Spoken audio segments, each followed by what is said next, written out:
Chapter 22 is about waste management, primarily solid waste. The case study is in New York. There is an old landfill called Fresh Kills Landfill, which sounds like a weird name, but it comes from ancient Dutch, which I believe means something about a wetland. But in English, it sounds strange, like it's killing people. Okay, so in New York City, it's closed landfill, so it's done. And so what they're going to do with that area is they're going to turn this old landfill into a big old wetland and a huge park, and they're currently working on that now. And this is what we do with old landfills. We can't build homes on them because the trash underneath still settles. So we can turn them into golf courses and parks and things. On page 610,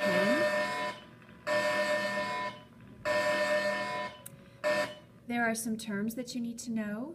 Know the definition of waste in general, and then municipal solid waste. Remember, the word municipal means coming from a city.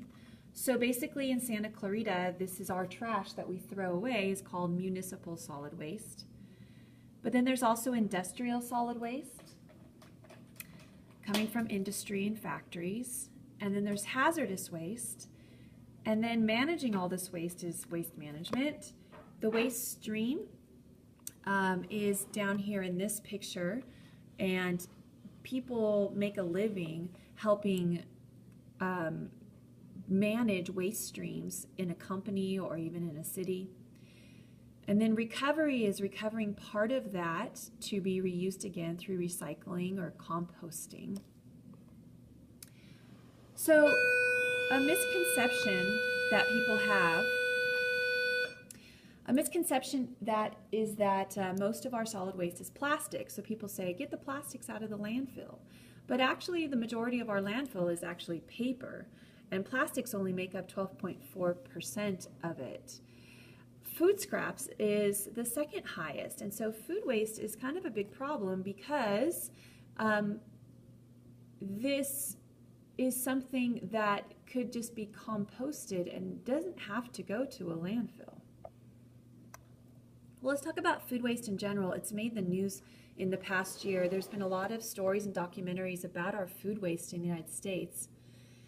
So 40% of our food ends up in a landfill. Think about at home in your own refrigerator. How much food do you throw away?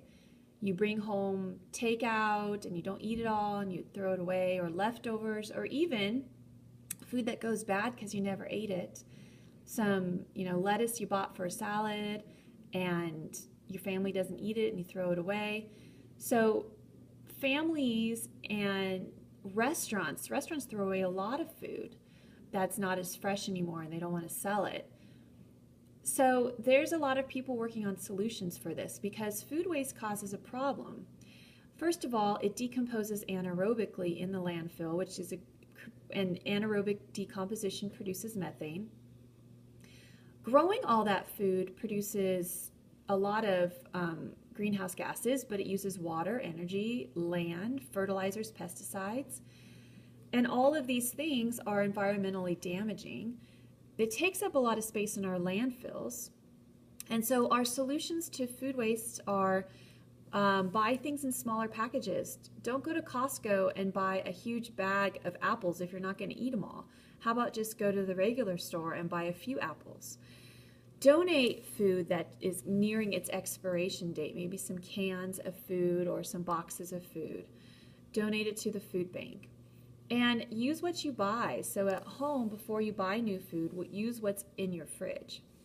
And compost. So I have a compost bin outside that my food waste goes into, except for meat and dairy because those attract flies. But all of the other food waste we compost outside in this little tiny compost bin. It doesn't even have to be big, it's just very small.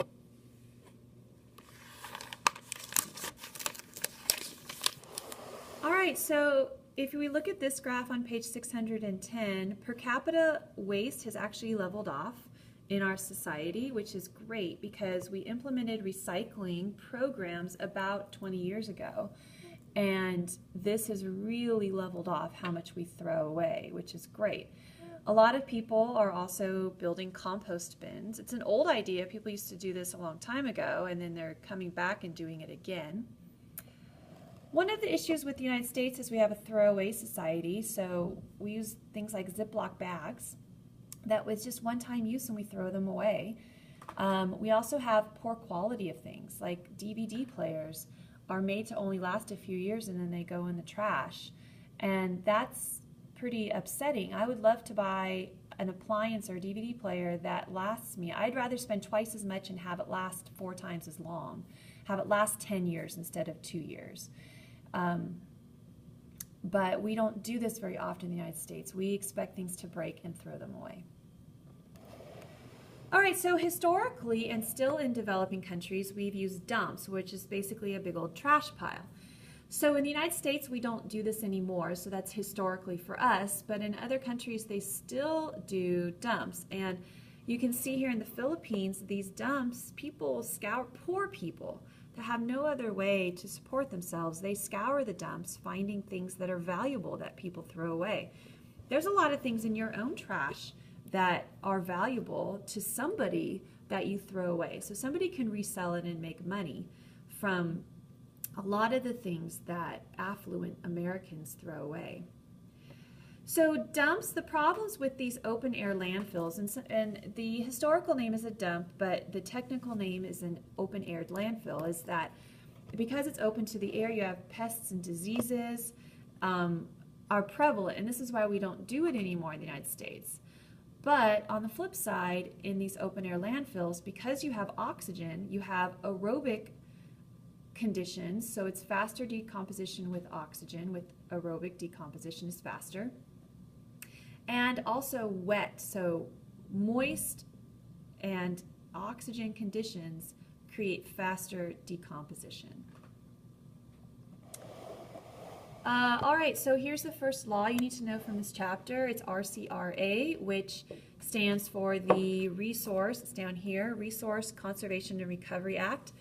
So you're going to learn about RCRA in 2 different places in this chapter because the law has a couple of different things. The first thing that it says to do is it explains how you're going to build a landfill. So this is a landfill here showing how it's built, and we have these big old thick plastic liners that protect the trash from getting into our aquifers. Decomposing trash also creates this soupy, nasty substance called leachate. It's just decomposed material that has a liquid byproduct, and that's what we call leachate, and so it has to be removed through pipes. All this decomposing trash also produces methane, so we have to capture that methane as well. And we can actually, we do reuse that methane. It's called landfill gas, and we want to use that for electricity. And then we have to monitor our groundwater to make sure there's no leaks from the landfill that's getting into our groundwater, because most groundwater is used for drinking or for agriculture. So here's a description of what a sanitary landfill is. So at the bottom, now in California we have a lot of hills and valleys. So basically we take a canyon or a valley and we fill it up to the top, and that's how we create our landfills. But if you're in the middle of the country where there's no hills or mountains, then you're going to dig a big old hole and fill it up. So first what we do is we line it in heavy clay or plastic to prevent leachate from contaminating groundwater. And then we also line it with leachate collection pipes so we can remove it and treat the leachate. And we layer the trash in, and then we smush it down with big old, like trucks and machines that smush it down. So methane is produced by bacterial decomposition in anaerobic conditions, and we remove that for pipes, and sometimes we call it, or we burn it for electricity, and this is called landfill gas. Once it's done and the landfill is filled up to the top, we cap it, we cap it, and then we reclaim the land, and we put a layer of topsoil on top, and we put grass, and we turn it into a park or a golf course or some sort of recreational area. So the land still settles, so you can't really build anything permanent on there for a long time, because as the trash decomposes underneath, the ground's going to kind of move. So the disadvantages to a sanitary landfill is that it's dry inside. So because of the way we layer the trash, we prevent rain from soaking down very far, just a few inches. So anything below that few inches is going to be dry. And when it's dry, you don't have as much decomposition going on.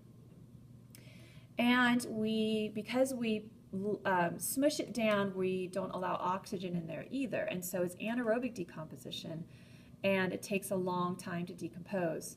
They have garbologists, sounds like a weird word, but it's true, but they are scientists that study old landfills, and they've dug down into a capped landfill. Maybe it's a golf course, and they've dug a big old hole, and they found layers of trash from 50 years ago, and they pulled out a newspaper, and they can still read the newspaper. So 50 years have gone by, and that newspaper has not decomposed because of the lack of oxygen and because of the lack of water. Another problem with sanitary landfills is that the liners at times can be punctured, and leachate can contaminate aquifers. So what else do we do with our waste? Well, in some parts of the country, they burn it for electricity. And so we call this WTE, waste-to-energy. And basically you dump the trash in here, and then you light it on fire, and you have water in your boiler, and the steam spins the turbine to release electrons in a generator. Now, burning trash is particularly bad for air pollution, because what you're burning in here in this trash is you're burning a lot of weird things, not just paper, but plastics and metals and all kinds of crazy things that are thrown away. And so you're going to produce a lot of air pollution. And so the scrubbers, these scrubbers in a waste-to-energy plant, they're called baghouse. I don't know why, but they are. But you need to know that these scrubbers are called a baghouse. Oh, no, sorry. Scrubber and then a baghouse. So the filters are called a baghouse, sorry. And try to remove some of these toxins before they come out of the smokestack. And so we don't do this in California because our air pollution is already really bad. And so we don't want to add to the air pollution by burning trash. Most of trash, because it is, if you go back to the pie chart at the beginning of the chapter, most of our garbage is paper, which comes from trees, yard waste, which are plants, and food waste, which are plants. So all of that plants we consider biomass. So really the majority of our trash is burning biomass with some other things in there, but most of it's biomass. So the other items in the trash, however, biomass produces particulate matter. But the other items, if you've got plastics and things that you're burning, you're releasing VOx. And heavy metals can be released through other items in your trash. Scrubbers can help, and then the filters are called baghouse, can remove particulate matter. And we call this waste to energy, or WTE, in the United States. Page 616. So reducing waste is our best option because none of these are great. A sanitary landfill has drawbacks. Finding locations for a landfill is a big deal too. Nobody wants it in their community. And then burning trash is not a great option either. So how about reducing, right? So one of the ways we can is by recycling or reducing our use. But composting is a great way too, to reduce matter in landfills. And so that's why in Santa Clarita you have a special bin for yard waste, so we can get that out of our trash. And at home people compost. So they're trying to figure out how to do that with restaurants. How do we collect the food waste from restaurants and compost it, and do that where it's sanitary and safe, because food waste can also decompose like in these bags outside of a restaurant and be smelly and things. So how often do we collect it? So these are things that we try and work out with restaurants.